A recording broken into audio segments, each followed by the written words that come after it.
Ok, bonjour à toutes et à tous, on se retrouve dans une nouvelle vidéo, voilà, épisode 8 déjà, ça passe, ça passe.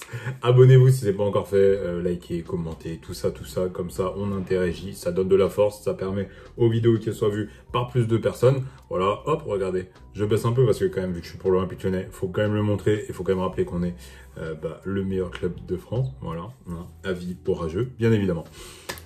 Cette vidéo, simple, rapide, efficace, rend ta semaine beaucoup moins fatigante. Voilà. On pourrait penser qu'il faut faire des millions de choses, mais non, pas forcément. Déjà, dans un premier temps, il va falloir se planifier, les amis. Ouais, ça veut dire quoi se planifier? Ça veut dire rentrer dans un tableau tout ce qu'on souhaite faire dans la semaine. Ok, il y a ce qu'on doit faire et ce qu'on souhaite faire. Donc, dans un premier temps, on souhaite faire des choses et après, on voit ce qu'on doit en faire. Ok, donc ça, très important. Comme ça, en fait, ça vous permet déjà de, dans un premier temps, répartir votre temps. Répartir votre temps parce que la semaine, eh ben, on a tous le même nombre d'heures, d'accord? Voilà, on a 168 heures, je crois, ou 158, je sais plus. On va faire le calcul en direct. Hein. 7 fois 24, 168, c'est bien ce qui me semblait, 168 heures. Donc voilà, 168 heures, pardon. Donc, il faut bien les répartir. Donc déjà, en premier lieu, comme j'ai dit, on se planifie. Ensuite, on répartit notre temps pour savoir ce qu'on va faire, à quel moment et où, d'accord? Ce qui nous permet, en troisième point, très important, ça va être de répartir notre énergie. Parce qu'on va pas pouvoir être tout le temps à 100% partout. Il y a des choses qui vont nous demander plus d'énergie, typiquement notre travail, qu'on soit employé ou non, ça va nous demander de l'énergie, ok? Donc on sait que peut-être que vu que notre travail n'est pas très épanouissant, on essaye de mettre le moins d'énergie possible pour quand même produire un travail qualitatif, pour qu'après il nous reste de l'énergie pour faire autre chose, d'accord? Et c'est vraiment important de prendre le temps, en fait, de se poser et de faire également cette répartition d'énergie. Si on ne sait pas forcément trop comment faire, c'est assez simple, en fait. Il suffit simplement, par exemple, ok, on se dit, voilà, moi j'ai 100% d'énergie dans ma journée. Et ben, à chaque fois que vous faites quelque chose, vous dites, bah là, ça m'a pris tant de pourcents d'énergie. Et voilà. Et après, en fait, à la fin de journée, et ben, vous savez à peu près quelle activité vous prend le plus ou moins d'énergie. Ce qui va vous prendre de l'énergie, maintenant, ça va être aussi, suivant la durée des activités, l'intensité cérébrale que ça peut demander, l'intensité physique, des choses comme ça. Ok. Et également, après, vous pouvez classer les choses entre énergie positive et énergie entre guillemets négative. Ok, donc énergie positive, ça va être, on le verra juste après, mais avec les plaisirs par exemple, c'est ce qui va vous apporter vraiment du bonheur, de la joie. Ça peut être de la lecture, ça peut être du sport, ça peut être le dessin, ça peut être un maximum de choses. Ok. Et énergie négative, c'est ce qui, par exemple, peut être le travail. Si vous travaillez à l'usine, des choses comme ça, les choses que vous n'avez pas envie de faire, ça peut être le ménage, des choses comme ça. Ok. Et en fait, ça vous permet de répartir et du coup de contrebalancer sur vos journées, d'accord? Je sais que je laisse tant d'énergie négative, et ben je vais devoir essayer de contrebalancer avec de l'énergie positive, soit dans ma journée, soit dans ma semaine. Mais à la fin de semaine, évidemment, si à la fin de semaine, vous finissez avec 80% d'énergie négative et 20% d'énergie positive, ça peut être difficile.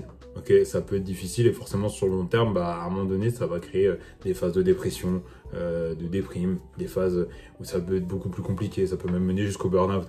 Donc l'idée, c'est qu'on essaie de charger notre semaine un maximum avec de l'énergie positive, ok? Positive attitude. Et pour ça, ça va passer par déjà savoir s'accorder des plaisirs. Alors, s'accorder des plaisirs, c'est pas forcément s'acheter des nouvelles fringues ou des choses comme ça, mais simplement prendre du temps pour soi. Ça peut être de se faire des soins de la peau, ça peut être de prendre des bains, ça peut être d'aller faire du sport, ça peut être de faire de la musique, peu importe. Mais essayer de prendre un temps pour soi, d'accord, pour soi, son esprit, pour son corps, ça peut vraiment faire un bien fou. Et ça, c'est vrai que c'est des choses auxquelles on va pas forcément penser. On peut se dire, ouais, c'est tout bête, mais mis bout à bout, eh ben, ça peut vraiment faire une grosse différence et ça va vraiment faire une grosse différence en fait.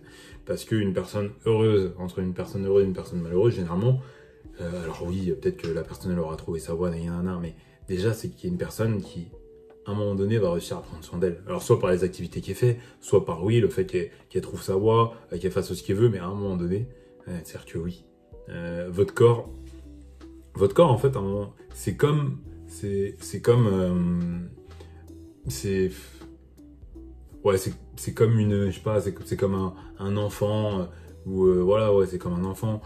C'est important de lui montrer qu'on l'aime, c'est important de lui dire merci, de lui dire c'est bien ce que tu fais. Parce que le truc, c'est que vu que vous en avez besoin en permanence, lui aussi a besoin de vous. Mais si ça va que dans un sens, à un moment donné, en fait, on s'épuise et le corps s'épuise. Donc, c'est sûr qu'il y a des moments, il faut simplement prendre le temps de lui dire merci. Et on lui dit merci comment? En prenant soin de lui, avec des soins, comme j'ai dit, avec du sport, avec de l'apprentissage. Et ça, il n'y a pas besoin d'être millionnaire pour le faire, en fait. Prendre 5 minutes dans sa semaine, au moins dans un premier temps, 5 minutes dans la semaine, sur les 168 heures qui est disponible, vous pouvez quand même le prendre. Donc, ça, c'est des choses, en fait, qui vont être très importantes pour réussir à tenir sur la durée. Et prendre toujours du plaisir, en fait, dans ce qu'on fait. Et il y a des choses qui vont être plus contraignantes. Par exemple, de faire le ménage, ça peut être plus contraignant. Et ben, ça le sera beaucoup moins pour votre corps et votre cerveau s'il y a des moments où, ah ouais, il souffle et il a des moments pour lui. Il a des moments pour lui.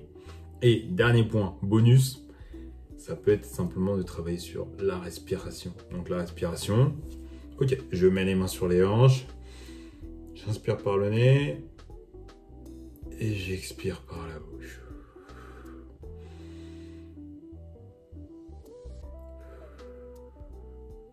Voilà. Et déjà, ça par exemple, ça peut être vos 5 minutes. Voilà. Faire ça pendant 5 minutes, tranquillement. Ok, je me pose, respiration. Et ça déjà, votre corps vous en dira merci.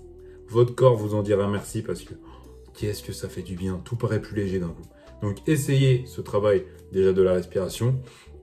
Mais surtout appliquez en fait ce que je vous ai dit au cours de cette vidéo. Et vous verrez que forcément, au fur et à mesure, en fait, ça deviendra...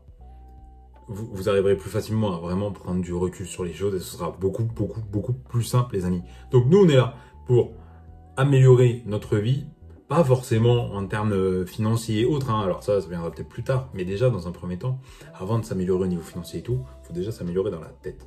Parce que on perçoit le monde par rapport à qui nous sommes à l'intérieur. Okay, ce qu'on voit à l'extérieur est une projection de ce qu'on a à l'intérieur. Donc, on apaise à l'intérieur, on le bonifie et tout l'extérieur va se bonifier. Voilà les amis, abonnez-vous, likez, partagez, commentez. On se revoit dans une prochaine vidéo.